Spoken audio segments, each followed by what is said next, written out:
We are on the verge of another government shutdown. It's supposed to happen on October 1st, and a lot of people are wondering, what does that mean for my student loans, financial aid, the Department of Education? And here's what you need to know if the government does shut down next week.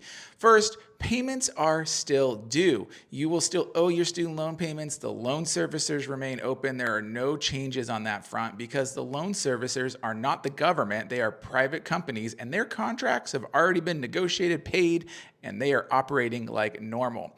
Also, Pell Grants and direct student loans will continue to be dispersed. So if you're filing the FAFSA, you're paying for college right now, that stuff's going to operate like normally because the money that's being awarded right now was already appropriated in past appropriations bills. So nothing changes for this school year in terms of disbursements. Now, it could be delayed if there are any problems or hiccups, but generally that should not be affected.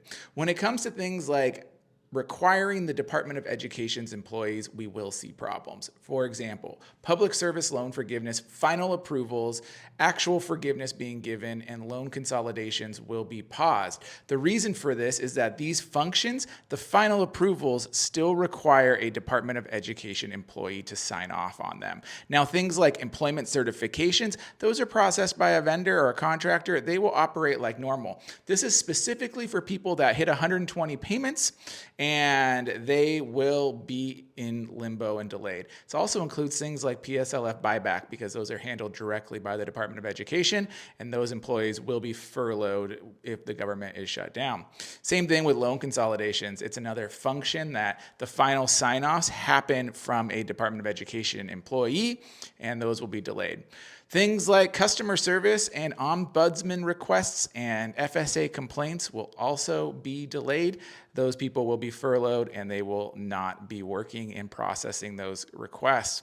If there is an extended shutdown, I can see things with FAFSA happening. Again, the FAFSA is very automated, but as financial aid offices start to process these forms and there's issues, they do sometimes need Department of Education employees to step in and help and resolve issues, and those people will be furloughed. Finally, schools and universities might face delays as well if there's problems, because this is all the back-end support stuff. So a lot of it's automated, but the back-end support, help, resolution will all be delayed. Hopefully we don't see a government shutdown, and if we do, hopefully it's not extended, but this is what you should know if you have student loans or you are waiting on any type of financial aid from the Department of Education. I hope this helps, and please like, subscribe, and follow, and we'll always bring you the latest on higher education and personal finance news.